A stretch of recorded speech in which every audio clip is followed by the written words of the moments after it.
Pablo Escobar was born on December 1st, 1949, in Rio Negro, Colombia, a small town near Medellín.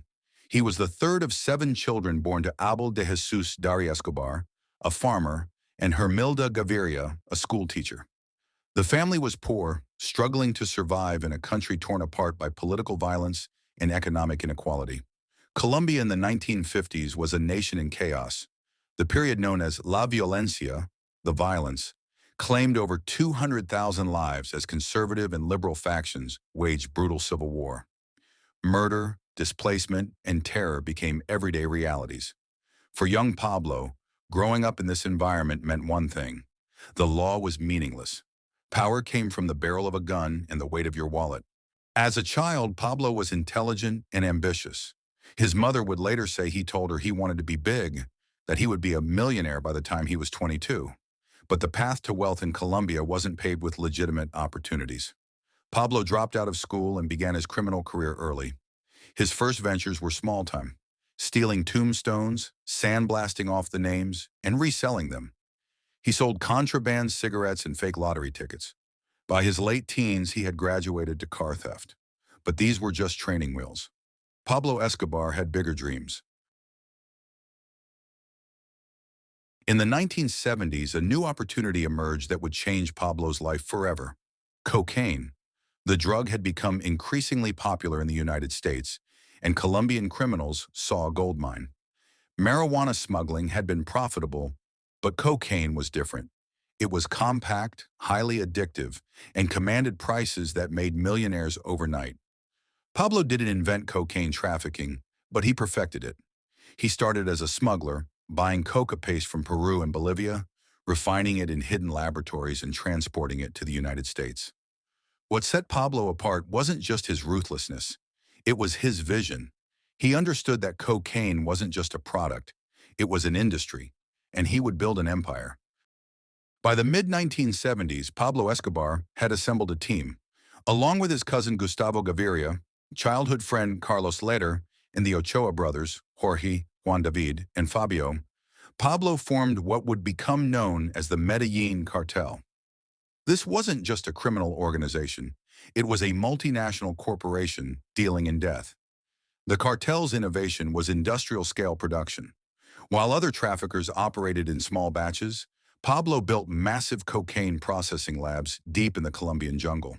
These weren't backroom operations. They were factories complete with chemists, security forces, and infrastructure. The cartel could produce tons of cocaine every week. But production was only half the equation. Pablo needed to get his product into the United States, and he devised increasingly creative methods. Cocaine was hidden in everything: hollowed-out lumber, frozen fish, airplane tires, even inside the stomachs of live animals. Carlos later purchased an entire island in the Bahamas, Norman's Cay, turning it into a refueling station for drug-laden planes. The profits were staggering. At the height of his power, the Medellín Cartel was smuggling 15 tons of cocaine into the United States every single day. Pablo's personal wealth was estimated at $30 billion, making him one of the richest men in the world. Forbes magazine even listed him as the 7th richest person on the planet in 1989.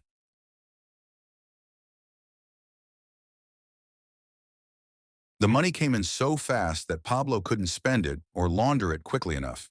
He stored cash in warehouses where rats ate approximately 10% of his money every year, a loss of over $2 billion annually. But Pablo didn't care. He had more money than he could ever use. What he wanted was something money couldn't simply buy: respect, legitimacy, power. Pablo built Hacienda Nápoles, a sprawling estate that included a zoo with hippos, elephants, and giraffes, animals he had illegally imported from Africa.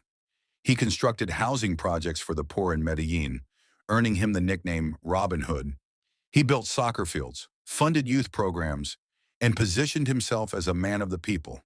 The poor loved him because he gave them what the government never did: opportunity. But this Robin Hood image was a carefully crafted lie. Behind the philanthropy was a man willing to murder anyone who stood in his way, and his body count was about to skyrocket.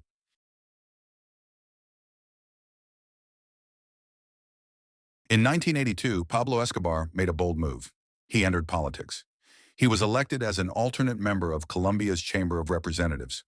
For a brief moment, it seemed Pablo might achieve his dream of respectability, but his political career would be his undoing. Luis Carlos Galan, a Colombian senator and presidential candidate, publicly exposed Pablo's criminal past. Galan denounced him on the floor of Congress, calling him a gangster and a murderer. Pablo was humiliated and forced to resign. The message was clear. Legitimate society would never accept him. Pablo's response was equally clear. If he couldn't join the establishment, he would destroy it. Pablo recruited an army of sicarios, teenage assassins from the poorest slums of Medellín. These boys, some as young as 12 years old, were given motorcycles, guns, and cash. They were promised wealth and respect in exchange for murder. To them, Pablo was a hero. To everyone else, they were death on two wheels. The sicarios carried out assassinations with terrifying efficiency. They would ride up to their targets in broad daylight, fire at point-blank range, and disappear into the slums where police dared not follow. The message was clear: no one was safe. In April 1984, Pablo ordered the assassination of Rodrigo Lara Bonilla, Colombia's Minister of Justice. Lara had been aggressively pursuing the cartel, destroying cocaine labs and pushing for extradition of traffickers to the United States. His murder was a declaration. Pablo Escobar was above the law. The Colombian government responded by authorizing extradition of drug traffickers to the United States. For Pablo, this was a death sentence worse than actual death. In an American prison, he would lose everything: his empire, his family, his freedom. Pablo vowed to fight extradition with every weapon at his disposal.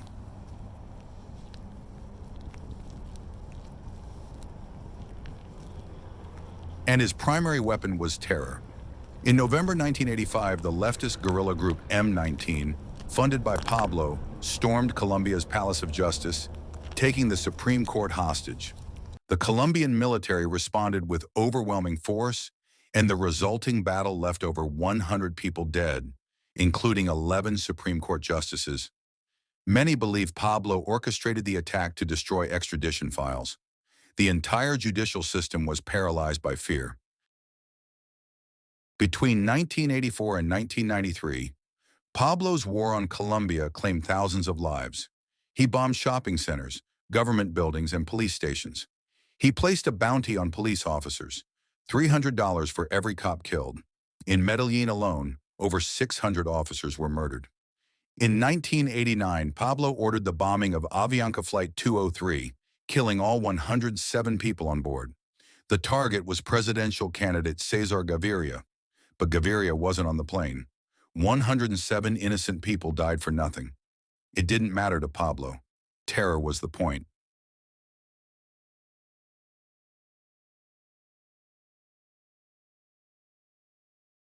That same year, Pablo orchestrated the assassination of Luis Carlos Galan, the senator who had exposed him years earlier. Galan was gunned down in front of thousands at a political rally.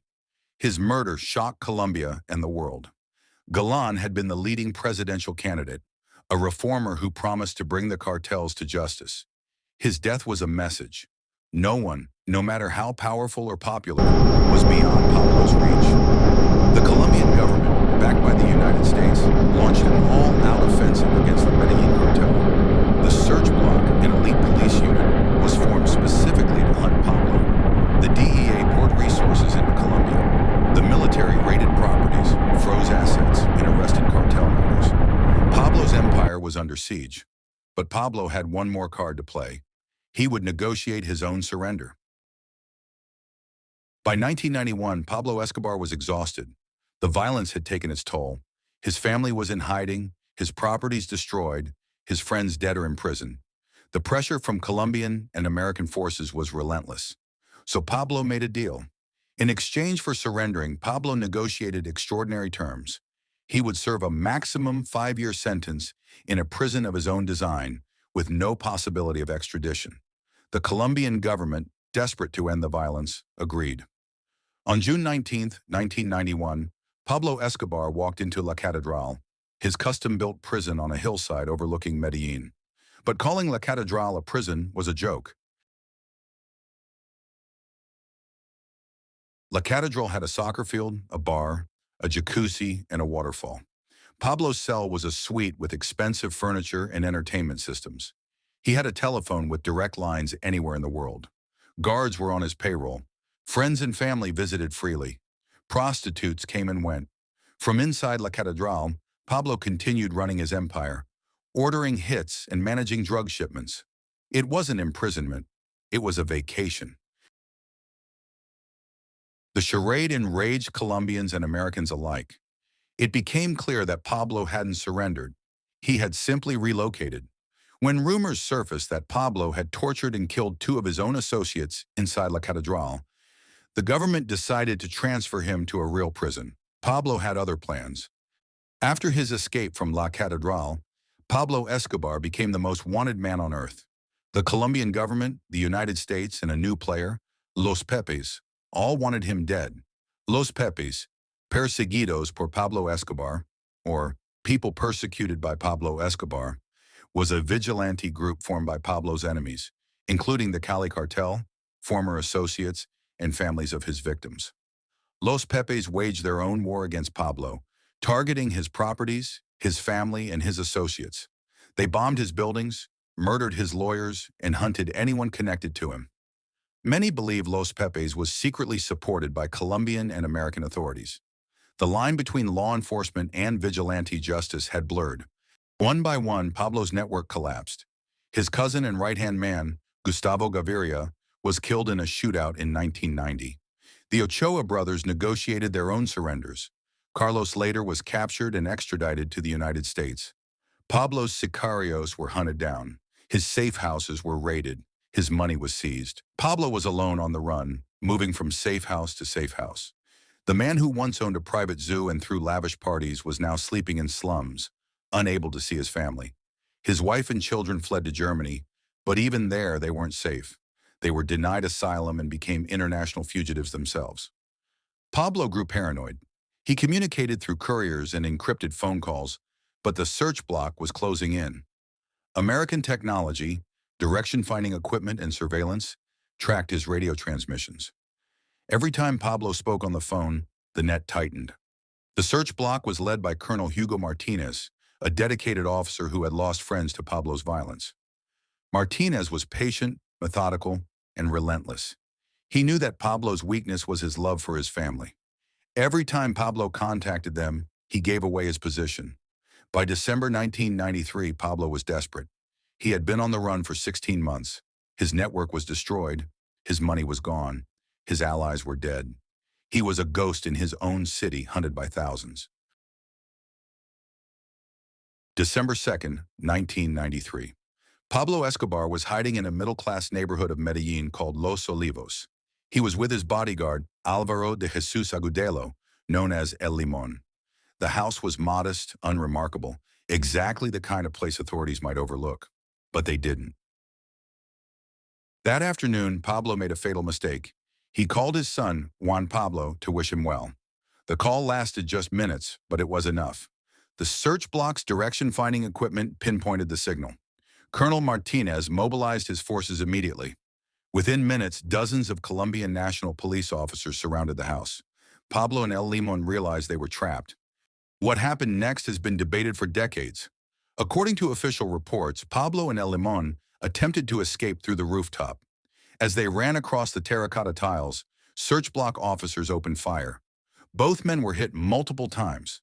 Pablo Escobar, the king of cocaine, fell on that rooftop. He was 44 years old. Photos of Pablo's body were broadcast around the world. In Medellin, reactions were mixed. Some celebrated the end of a monster. Others mourned the loss of their Robin Hood. Thousands attended his funeral, many from the poor neighborhoods he had helped. But for the families of his victims, the judges, journalists, police officers, and innocent civilians, there was only relief. The nightmare was over. Pablo Escobar's death didn't end the drug trade. The Cali Cartel took over, only to be dismantled years later. Today, Colombia still struggles with drug trafficking, though the violence has decreased significantly. The country has worked hard to move beyond Pablo's shadow. Pablo's family tried to rebuild. His wife, Maria Victoria Henao, and his children, Juan Pablo and Manuela, changed their names and went into hiding. Juan Pablo, now known as Sebastian Marroquin, became an architect and author. He has spent years apologizing to victims' families and speaking out against his father's legacy. Manuela, who suffered severe trauma during the years on the run, has lived a life of anonymity. The children of Pablo Escobar carry a burden they never chose. Hacienda Nápoles was abandoned and eventually turned into a theme park, but Pablo left behind an unexpected legacy: his hippos. The animals he illegally imported have thrived in Colombia's rivers, creating an ecological crisis. There are now over 100 hippos living wild in Colombia, a bizarre living reminder of Pablo's excess. But the truth is simpler and darker. Pablo Escobar was not a hero. He was not a revolutionary. He was a murderer, a terrorist, and a drug lord who valued power above all else. His story isn't one of triumph. It's a warning. The king of cocaine is dead, but the pain he caused lives on.